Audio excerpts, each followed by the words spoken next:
पूजा कराई आज दशहरा माँ को तंत्र पूजा कराई तेणु ये सब शक्तिशाली रूप होती माँ अपराजिता ये अपराजिता स्वरूप माँ नृसिंह भैरव पूजा होती प्रत्येक दिन नीलकंठ भैरव पूजा होते आज नीलकंठ पूजा है किंतु अपराजिता भैरव होती नृसिंह जो स्वरूप जे होती सत्य जीवन स्वरूप नृसिंह स्वरूप माँ अपराजिता आसती माँ अपराजिता होती तंत्र देवी माँ बहुत शक्तिशाली रूप मांकर समस्त प्रकार परंपरिक तंत्र मंत्र जो सब होता है खराब जिन सब माँ शिला पर भंजन कर दृष्टि जो खराब दृष्टि सब पड़े से दृष्टि दोष को मध्य माँ अपराजिता स्वरूप खंडन कर माँ को देहरे आज अपराजिता बलय लागी करा हुए अपराजिता लता माँ को पिंधा जाए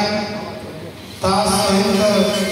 1008 अपराजिता फूल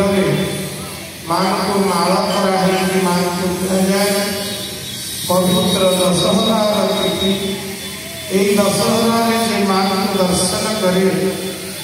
तार समस्त प्रकार दुख शोक संताप ये सब लाघव हो जाए वर्तमान में मांकर यही पवित्र मंडप सब रीतिनीति अनुसार पूजा चलते नवमी पूजा चंडी आहुति प्रदान कराई आज माँ को अपराजिता स्वरूप वर्तमान पूजा कराए जो मैंने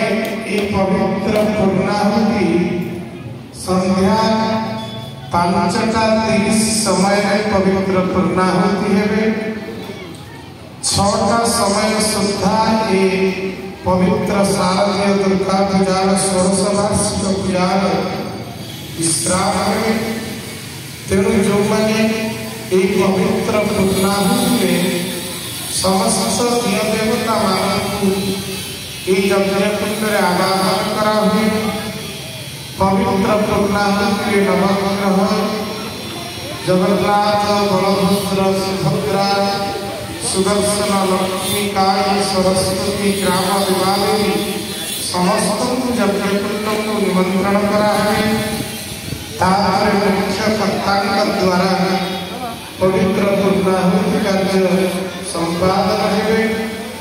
तेणु जो मैंने पूर्णाहुति में घी और नड़िया देवा चाहते से तुरंत 12टा सुधा मंडप घी और नड़िया देजिबे तेणु ये पवित्र दशहरा तिथि पान ठंडा माँ सुंदर रूप